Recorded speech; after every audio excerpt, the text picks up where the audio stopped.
Graça e paz, povo de Deus, como vocês estão? Aqui é o pastor Márcio Paulo e você está no seu portal bíblico e hoje nós vamos dar sequência ao nosso estudo para o primeiro trimestre de 2021 para a classe de jovens da CPAD, a revista que estamos estudando então para a classe de jovens da CPAD, a Casa Publicadora das Assembleias de Deus no Brasil, e todas as igrejas que fazem uso deste material produzido pela CPAD estão estudando este tema para a classe de jovens, Ensina-nos a Orar. E nós estamos falando a respeito de vários exemplos de personagens bíblicos que nos ensinam a viver uma vida plena de oração. Eu quero deixar aqui um card com todas as lições aqui anteriormente publicadas dentro deste conteúdo maravilhoso, e eu quero que você apenas aperte o play e seja edificado por tão ricas e preciosas palavras aqui ministradas.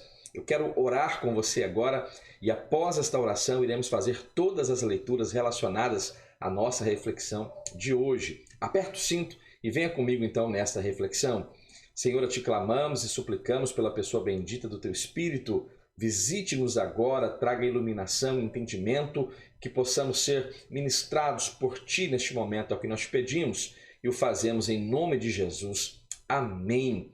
Antes de fazer as leituras, você que ainda não se inscreveu aqui neste portal bíblico, por gentileza, se inscreva neste canal, ative o sino das notificações, deixe o seu like abençoado, o seu comentário, o seu feedback, que também nos faz saber e aprimora o nosso trabalho aqui no YouTube. Que o Senhor possa abençoar então a sua vida, nos ajude a disseminar essa semente boa, divulgue no seu grupo eclesiástico, no seu grupo familiar e abençoe quem você ama através de uma boa reflexão da palavra de Deus. Vamos então fazer as nossas leituras de hoje e o nosso texto áureo, ou o nosso texto do dia, está em Neemias capítulo 1, versículo 6, e parte do texto diz: Estejam, pois, atentos os teus ouvidos e os teus olhos abertos para ouvires a oração do teu servo, que eu hoje faço perante ti, dia e noite, pelos filhos de Israel,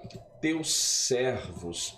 A síntese desta reflexão diz: com Neemias aprendemos duas valiosas lições, que a oração é uma ferramenta indispensável para vencermos os maiores desafios e que precisamos eleger as prioridades certas em nossas vidas. E a leitura bíblica, o texto bíblico desta reflexão está também no livro de Neemias, capítulo 1, do versículo 4 ao versículo 11. Dê um pause aí na sua reflexão neste vídeo para que você possa fazer toda a leitura relacionada ao nosso texto ou esta reflexão de hoje. Você pode ser edificado através desta leitura. Eu quero já introduzir este assunto precioso ao nosso coração. Na última lição nós falamos a respeito de Ana, também já falamos a respeito de Moisés, a respeito de Abraão, exemplos de homens e mulheres que marcaram o seu tempo, deixaram um legado que nos alcança até os dias modernos, e nós entendemos que suas vidas tiveram algo em comum, algo era marcante na vida destes personagens, e nós sabemos que está relacionada à oração. Esta é a quinta lição que será ministrada no próximo dia 21 de janeiro de 2021. Lições dos jovens comentadas pelo pastor Marcos Tedesco. Dentro da nossa reflexão, nós temos alguns objetivos que nós devemos alcançar enquanto ministramos, e seja foco de você, querido professor da EBD, que no final da reflexão tenhamos alcançado cada um destes objetivos. E o primeiro deles, mostrar a tristeza de Neemias diante da miséria do seu povo. O segundo objetivo, demonstrar a importância do jejum e da oração. E o terceiro ponto, enfatizar os resultados da oração de Neemias. Então veja, é algo extremamente importante entender o contexto da vida de Neemias. É o primeiro ponto que, na minha opinião, deve ser abordado em classe. O contexto em que Neemias está inserido já é num período que podemos chamar de pós-cativeiro babilônico, quando o povo já começa a retornar para a terra ou para as terras de Judá. Jerusalém ainda precisa de muitos ajustes, os muros estão derribados, até mesmo o templo está em processo de reconstrução, e este período da história talvez seja um momento de reconstrução total, uma reconstrução moral, uma reconstrução espiritual, uma reconstrução do culto a Deus, se restabelecendo o culto a Deus através da reconstrução ou da reforma do templo, e também a reforma no que tange à proteção da grande cidade de Jerusalém, que estava agora de forma humilde e humilhada pelas nações que estavam ao seu redor, porque ela estava com seus muros danificados e destruídos. Este é o contexto que está permeando a mente de Neemias quando ele vai receber a visita do seu irmão Hanani e vai receber todo um reporte, todo um relatório a respeito do que de fato estava acontecendo nas terras de Judá, o reino do sul. Nós temos 3 pontos a serem estudados aqui. O primeiro, a tristeza de Neemias, então, diante da miséria do seu povo. O segundo, Neemias ora e jejua em favor do povo. E o terceiro, os resultados da oração de Neemias. Eu quero dizer uma coisa para você, e você talvez já saiba disso. A Bíblia diz de forma imperativa, categórica, que a oração de um justo é muito eficaz em seu efeito. Então veja, quando o cristão se posiciona diante de Deus em oração, e esta oração está em conformidade com o molde bíblico, com o modelo bíblico a respeito desta oração que de fato será atendida, uma oração que busca e que tenta atrair para o indivíduo que ora a glória de Deus e o nome de Deus então sendo glorificado, tenha certeza de que todas as suas demandas serão atendidas pelo nosso Deus. Ele pode nos dar, Ele pode fazer muito além daquilo que pedimos e até mesmo pensamos. E aí podemos por um parâmetro de como o nosso Deus é poderoso e as nossas orações podem ser ouvidas por Ele.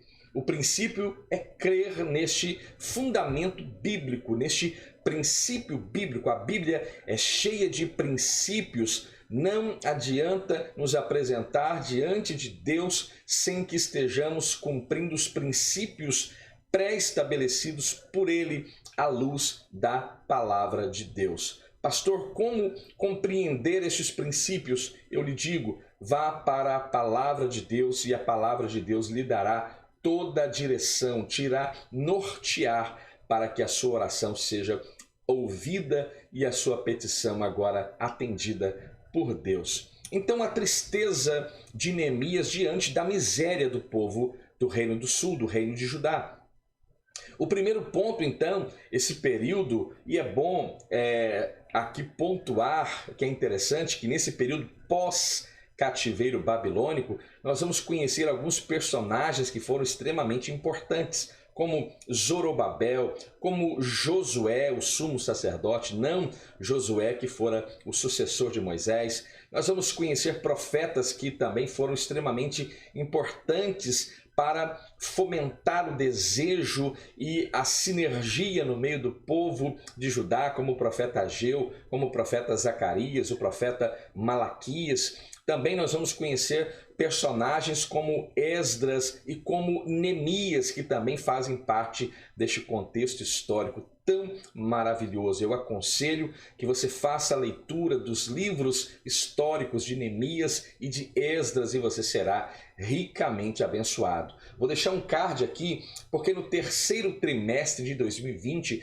nós, de certa forma, quase esgotamos o assunto relacionado ao livro de Neemias e de Esdras, falando a respeito da reconstrução, desse momento de reconstrução, falando a respeito dos tempos de crise, lições que eram comentadas pelo pastor Eurico Bergsten e lições preciosíssimas que irão trazer grande enriquecimento e podem ser também um subsídio bíblico para alimentar, para fomentar a sua lição aqui dentro deste contexto sobre a vida de Neemias. E nós falamos justamente a respeito dos princípios divinos em tempos de crise, onde abordamos então os livros de Neemias e Esdras, e você pode acessar então o card.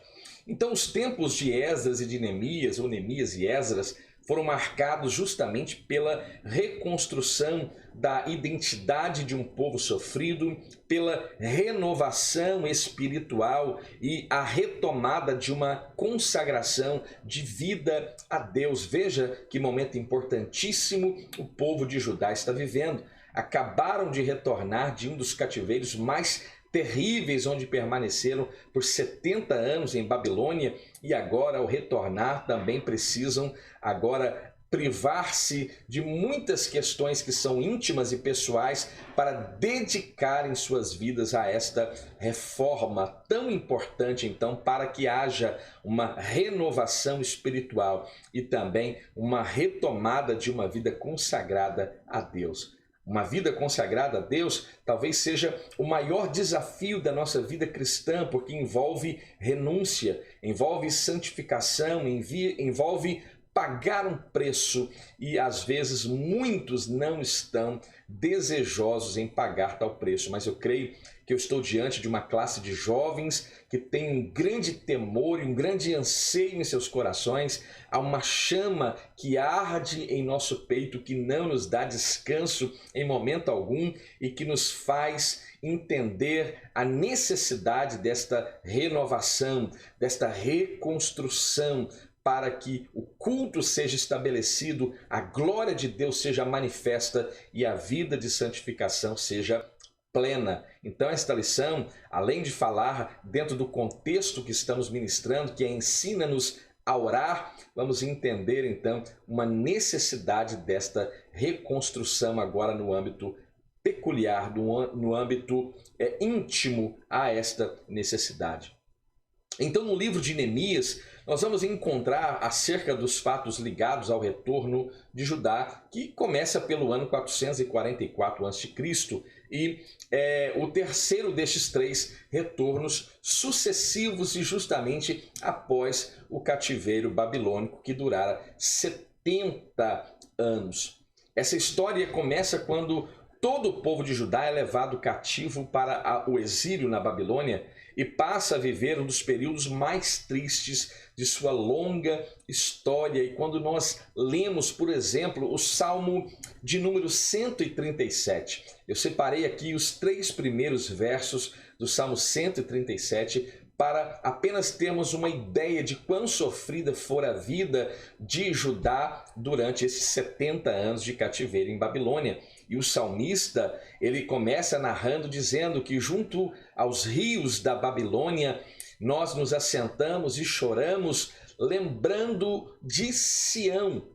Ali nos salgueiros penduramos as nossas harpas, ali os nossos captores pediam-nos canções e os nossos opressores exigiam canções alegres, dizendo: cantem para nós uma das canções de Sião. Salmo 137, verso 1 ao verso 3. Talvez aqui, em uma reflexão íntima, eu gosto de pensar que talvez o único louvor que poderia ser cantado naquela ocasião é um hino até mesmo que consta na nossa harpa cristã, o Inário da Assembleia de Deus no Brasil, aquele louvor que diz: ó, que saudosa lembrança tenho de ti, ó Sião. Talvez este seja o cântico que estava nos lábios do povo de Judá cativo em Babilônia, vivendo tamanha opressão e tamanha humilhação. Segundo o relato da palavra de Deus em Neemias capítulo 1, versículo 3, os restantes que não foram levados para o cativeiro lá na província estão em grande miséria, e o desprezo e o muro de Jerusalém fendido e as suas portas queimadas a fogo.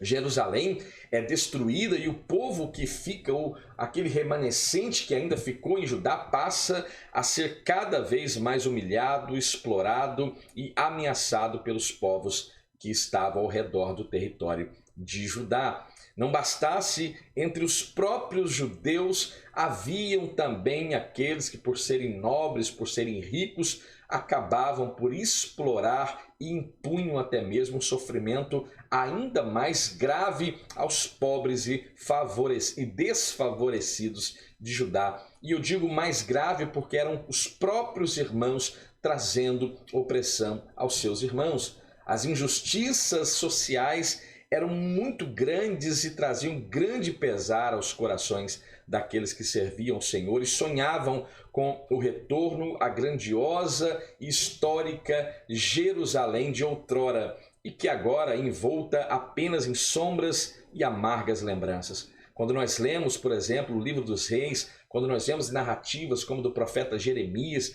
do momento em que a Babilônia está agora levando nas suas 3 incursões o povo de Judá para a Babilônia, nós vamos perceber que há uma grande fúria da Babilônia contra o reino de Judá e eles de forma impiedosa irão trazer grande sofrimento ao povo estabelecido por Deus agora em Judá. Isso é muito importante, embora seja um conteúdo histórico e muitos querem passar por cima deste conteúdo histórico, não vem relevância nesse assunto histórico, mas eu creio ser extremamente relevante porque mostra um momento em que um povo que tinha um Deus soberano, como temos este mesmo Deus soberano sobre nós, agora rebeldes contra este Deus e sofrem sanções deste Deus que estava agora tratando o seu povo, punindo o seu povo, ensinando o seu povo a não desprezar as suas leis e as suas ordenanças. Veja, o descumprimento das leis prescritas por Deus acarretaram sobre Israel, o reino do norte, e agora sobre Judá, o reino do sul, as maldições prescritas lá no livro da lei. Veja, se tão somente ouvir a minha voz, a minha palavra e tudo aquilo que lhe ordeno hoje, que prescrevo a cada um de vocês hoje, vocês serão abençoados. E o descumprimento destas leis prescritas e estabelecidas por Deus acarreta um estado de maldição.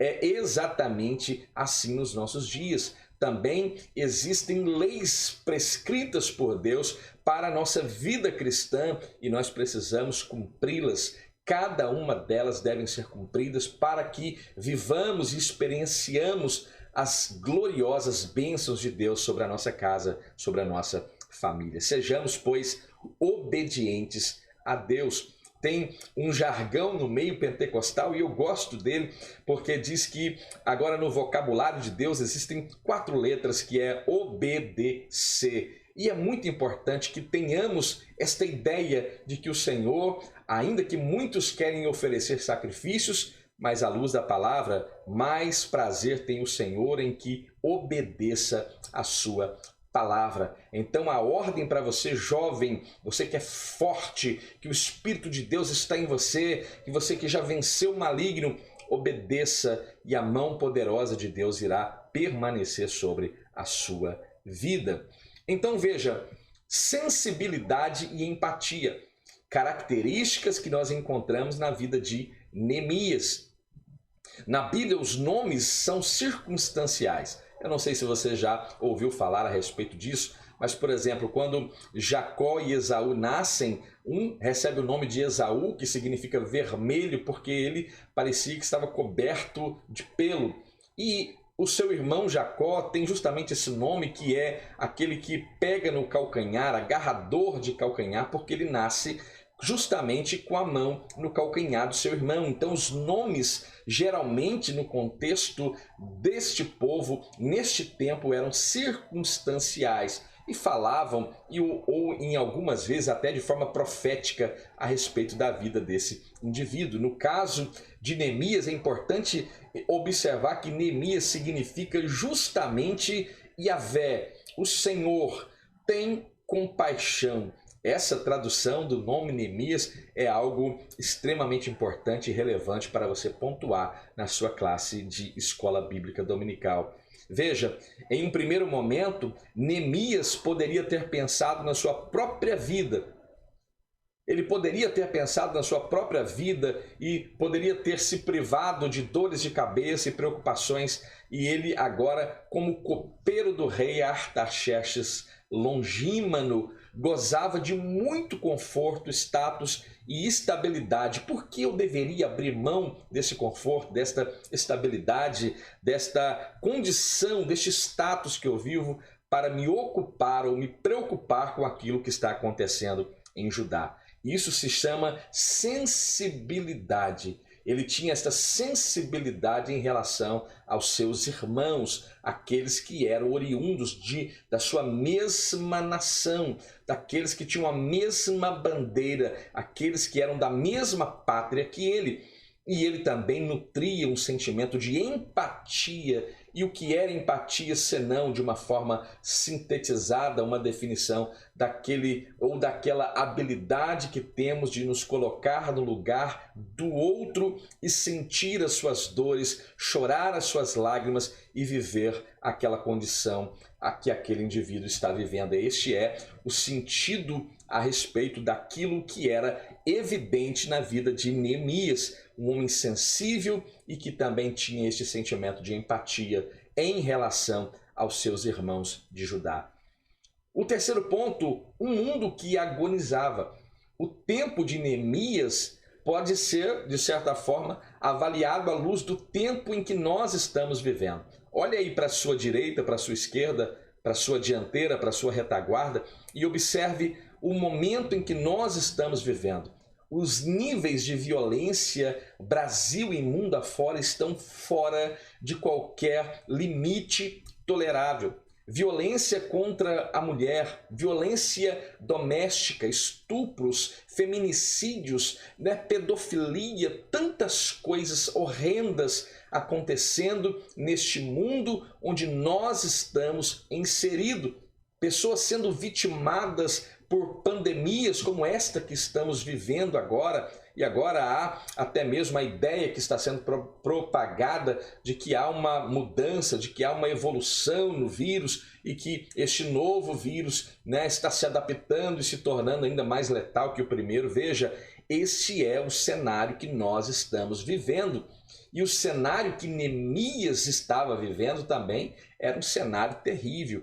Havia também esta diferença gritante no contexto social, havia muita miséria, vidas estavam sendo dilaceradas, veja, exatamente como nós estamos vivendo hoje. Mas a postura de Neemias qual foi? Um sentimento de sensibilidade e um sentimento de empatia. E a pergunta, qual a nossa postura, e aqui eu digo em relação à igreja, qual a nossa postura frente a todas estas coisas que estão acontecendo no Brasil? Eu quero parabenizar todas as igrejas que fizeram uma coalizão e auxiliaram na compra de cilindros de oxigênio para enviarem para o Amazonas, coisa lamentável nós estamos testemunhando nesses últimos dias. O Brasil está em uma condição muito triste e difícil e nós precisamos, como igreja, ter essa sensibilidade, essa empatia e, acima de tudo isso, orar pela nossa nação, para que o Senhor levante líderes que estejam, de fato, querendo gerir o Brasil de forma honesta, de forma competente, que os poderes legislativos, os poderes como existem no Brasil, os 3 poderes que estão estabelecidos no Brasil, possam estar unanimemente unidos e entrelaçados em um único propósito, porque senão nós estaremos a cada dia degrau após degrau descendo uma ladeira abaixo. Vamos orar pela nossa nação. O Brasil, segundo o seu hino nacional, diz que é um gigante, mas esse gigante está deitado e, lamentavelmente, o texto do hino diz, deitado eternamente em um berço esplêndido. Uma das primeiras coisas que eu quero sugerir aqui é que haja uma mudança na letra do hino nacional, porque isso me parece profético. Não estou aqui espiritualizando a letra do hino nacional, mas eu gostaria de ver, né, uma afirmação dizendo que este gigante não está deitado em berço algum, mas ele está de pé e como gigante que é, lutando e vencendo as suas guerras. O segundo ponto, Neemias então ora e jejua em favor do povo de Judá. O primeiro ponto diz: chorei e lamentei por muitos dias, é o texto de Neemias, capítulo 1, versículo 4, quando ele recebe a notícia do seu irmão Hanani de como aquelas pessoas que estavam em Jerusalém estavam vivendo em um estado de miséria e de grande calamidade. Então Neemias era um homem de oração e também um homem de ação. Porém, como todo ser humano, tinha também o seu limite emocional. Não há nenhum super-homem, ninguém é super-homem. Deus não te fez de aço, parafraseando aqui a letra de uma música do cantor Anderson Freire. Então veja, todos nós também temos um limite, seja ele emocional, e nós temos que em algum momento, em algum determinado momento da nossa vida também, abrir o nosso coração e nos permitir a colocar para fora tudo aquilo que tem trazido angústia, né? Desilusão, desesperança, e se as lágrimas forem meio pela qual a paz estará agora governando em ti, pois não tenha vergonha alguma de chorar. Eu mesmo não tenho vergonha alguma de chorar e principalmente de chorar diante do meu Deus. Neemias era um homem, então, que estava se permitindo chorar e lamentar justamente por este caráter sensível e por este sentimento de empatia que ele estava nutrindo em relação a Judá. Hoje, nós vivemos um tempo muito difícil, porque as pessoas que são vistas chorando são tidas até mesmo por fracas, são pessoas que não são dignas de confiança, porque são pessoas extremamente fracas, mas isso é um ledo engano. Há um tempo para todas as coisas e principalmente para o choro e também para o sorriso, para o lamento e para o júbilo. Eclesiastes capítulo 3, que já narra que há um tempo determinado para todas as coisas. E agora o versículo de número 4. Neemias, ao ser confrontado com tão grande crueldade, não conseguiu se conter e ele, agora movido por aquele sentimento de empatia, ele chora, ele lamenta e ele deseja em seu coração ser. Talvez este é o desejo que falta em nós, o desejo de ser uma ferramenta para, agora movida, ir em auxílio a irmãos, a pessoas que de fato estão carentes de uma atenção nesses dias atuais. Isso é muito importante. E ele diz que esteve então jejuando e que ele esteve orando. Passado o tempo então daquele choro, daquele lamento, agora entra uma nova etapa. O choro dura uma noite, mas pela manhã a alegria de Deus vem e a alegria do Senhor é a nossa força. O próprio livro de Neemias traz esta verdade de forma clara para que eu e você entenda que passado o momento de tristeza, a alegria vem e com ela vem um vigor da parte de Deus. Então, agora restabelecidos, estamos aptos para começar a nos preparar para envolver um pouco mais no projeto. E como nos preparar para este envolvimento? Através da oração, através do jejum, oração que muitos têm agora olhado de forma muito superficial, o jejum que quase ninguém anda falando a respeito e alguns até mesmo tiram o mérito do jejum nos dias atuais. Mas eu não quero entrar nesse mérito, eu quero dizer, se você que tem a palavra de Deus como uma ferramenta, como uma regra de vida cristã, você entende que há agora, digamos assim, uma prescrição bíblica a respeito da oração e do jejum. Então, passado este momento de lamento, é hora de agir. Nós não podemos ficar lamentando em todo o tempo. O tempo do choro, o tempo da lamentação passou, agora é o tempo de agir. E Neemias estava desta forma agindo. E Jesus nos deixou importantíssimos exemplos e instruções a respeito não só da oração, mas também do jejum. Porém, tu, quando jejuares, unge a cabeça, lava o rosto, para não pareceres aos homens que jejuas, mas sim a teu Pai, que oculto né? E teu pai que vê o que está em oculto te recompensará.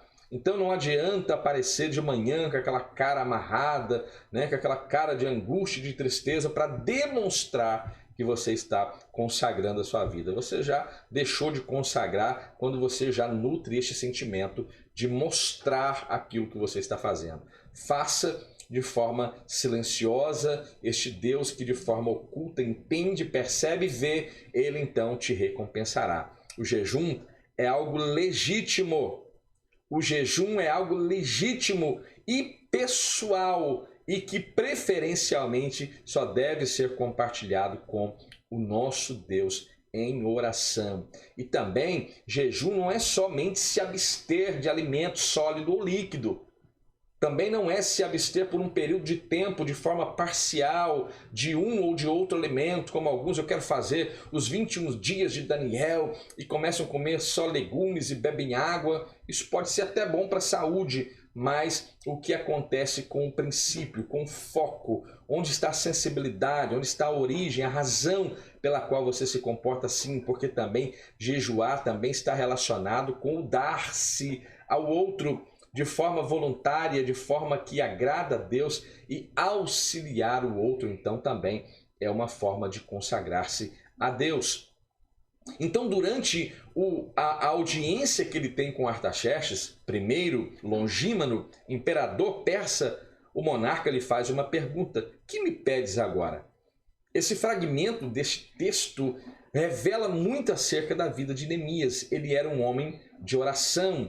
E é justamente em oração que ele vai conseguir mover o coração de Deus, a mover o coração de Artaxerxes I, Longímano, a indagar Neemias a respeito do que ele precisa, a respeito daquilo que é necessário. Então veja, naquele momento, antes de responder a resposta de Artaxerxes, antes de fazer o seu pedido, ele faz uma pausa, ele reflete, ele pondera, ele avalia, ele não é precipitado.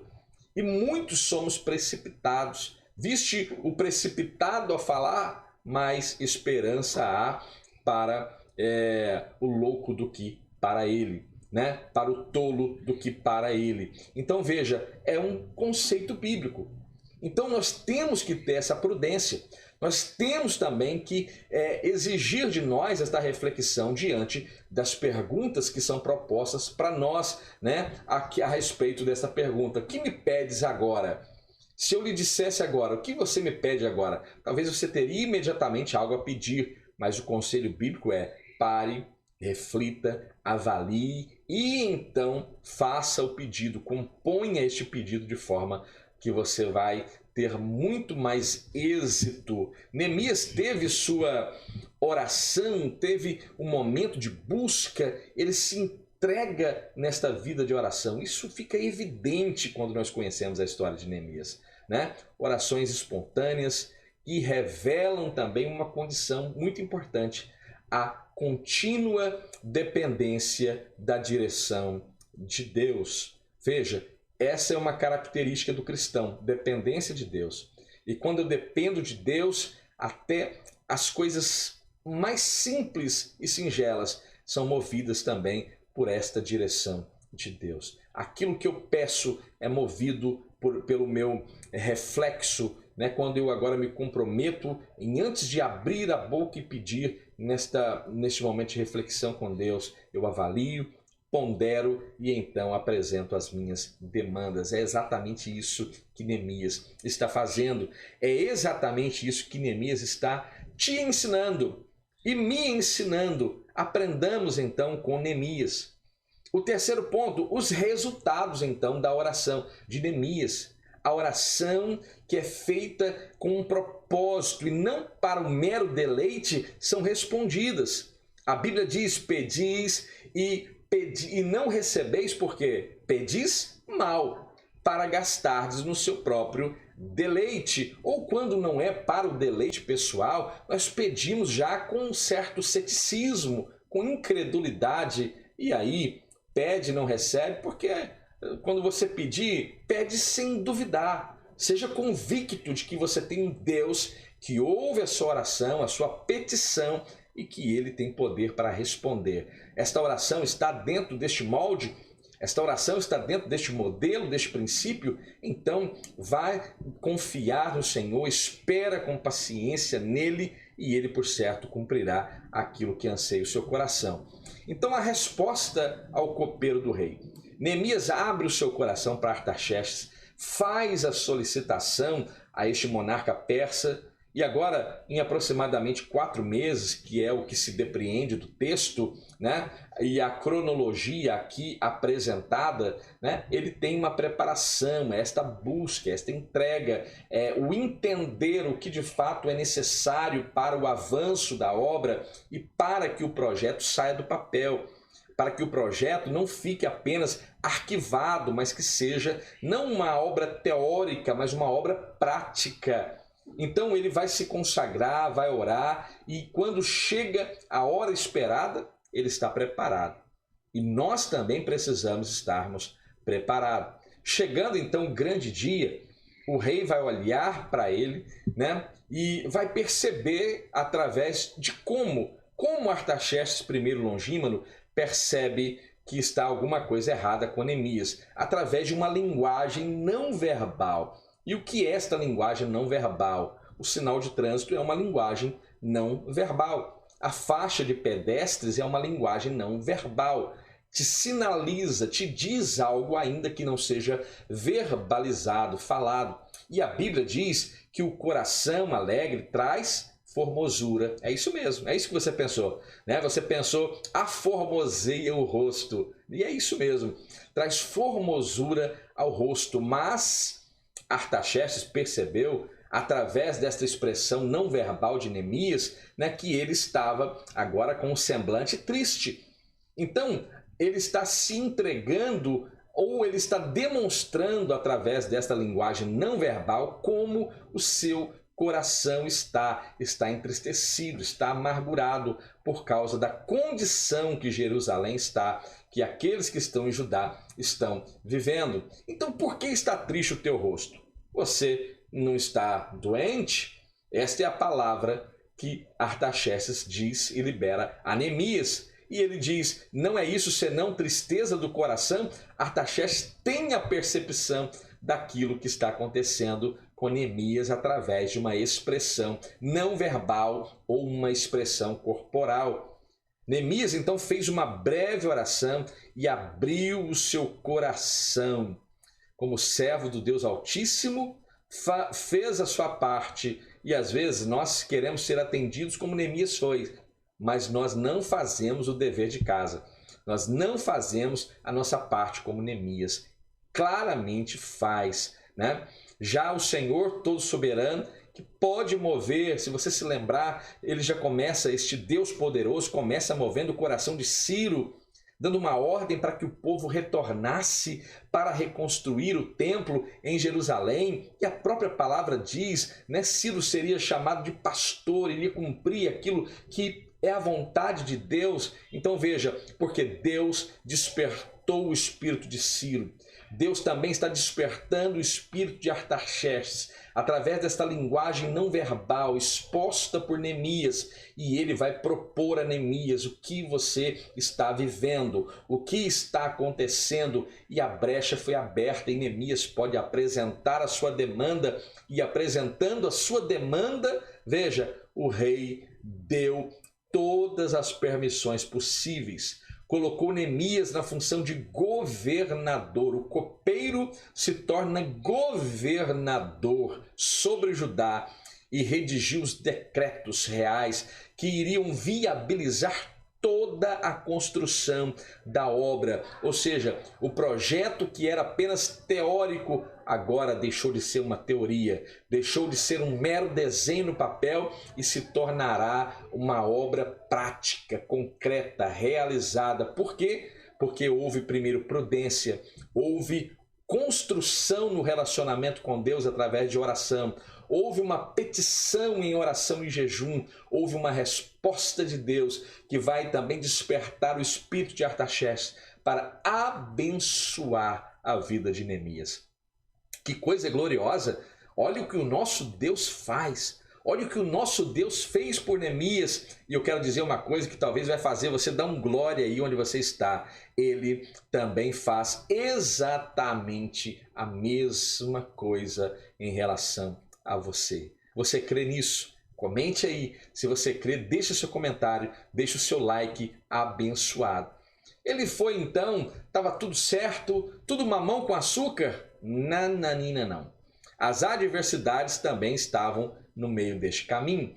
E muitas foram as adversidades encontradas por Neemias, né? Sambalate, Tobias, Gesem, os árabes, né? Este povo estava inclinado a destruir a conduta moral ou a fama de Neemias, estava totalmente inclinado a fazer com que aquela obra parasse, né? Pessoas querendo matar a pessoa de Neemias, até mesmo falsos profetas foram agora alugados para tentar convencer Neemias de que deveria parar. Veja, um profeta foi alugado para dizer para Neemias, olha, vão vir te matar, fuja para o templo. E Neemias diz, mas porventura eu teria que fugir? Será que um homem como eu deveria fugir?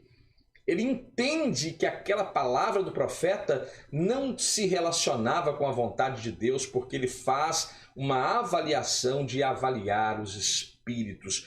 Provai e vede se esses espíritos que andam falando na boca desses profetas de Facebook. Outro dia eu estava vendo um vídeo que eu fiquei alarmado, fiquei angustiado, né? Um grupo de oração, né? Com um moedor de grãos de café moendo, estavam moendo os demônios. Eu pensei, meu Deus, o que mais as pessoas vão criar? E as pessoas estão entrando de cabeça nessas coisas, mas Neemias disse, não, primeiro eu vou avaliar se esse espírito que fala é de Deus ou não, e ele vai refutar aquele falso profeta. E com esta atitude, o nome de Deus é glorificado, o livramento veio e a provisão de Deus é clara, é evidente ao longo do ministério. Certa vez, Tobias, Sambalate queriam fazê-lo descer da sua plataforma de trabalho para ir a um determinado lugar, claramente para intentar contra a vida de Neemias.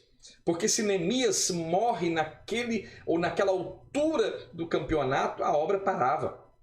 E ele diz, eu estou fazendo uma grande obra de modo que não posso descer. Não posso, esta obra é mais importante que você, Sambalate.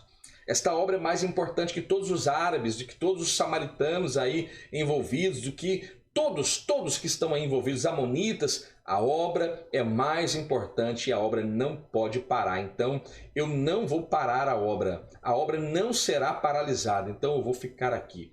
Não posso, a obra vai continuar e a obra vai prosperar, mas as adversidades foram muitas.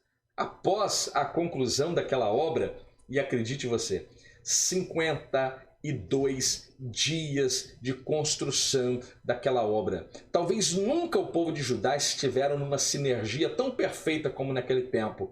E em um mesmo propósito, sob um mesmo propósito, havia uma unidade no propósito.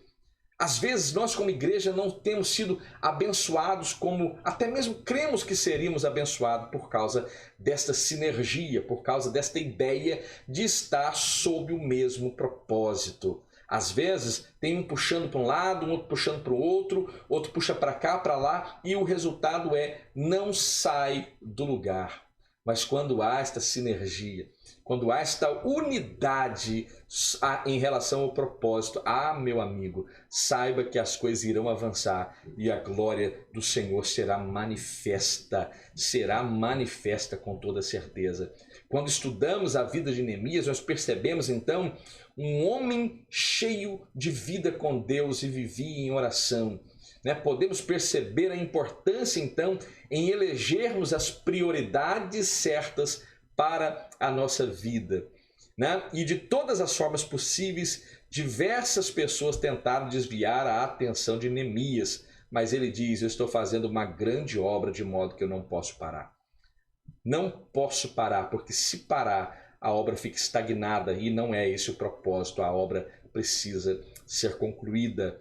O copeiro governador venceu o seu desafio, louvado seja o nome do Senhor. Neemias venceu o seu desafio e eu profetizo que nós também vamos vencer os nossos desafios. Se você ficou até aqui, eu quero agradecê-lo, que Deus possa abençoar a sua vida, nos ajude a disseminar essa semente boa deste portal bíblico, dissemine o nosso link no seu grupo familiar, no seu grupo eclesiástico, abençoe quem você ama através de uma boa reflexão bíblica, se inscreva no nosso canal, ative o sino, também deixe o seu joinha, o seu like abençoado, o seu comentário, e que o Senhor possa abençoá-lo. Senhor, eu peço que o Senhor visite-nos agora e que esta palavra seja aplicada com maior propriedade aos nossos corações. É o que eu te peço, no nome de Jesus. Amém. Que Deus abençoe a sua vida. Fiquem bem, fiquem em paz e até a próxima.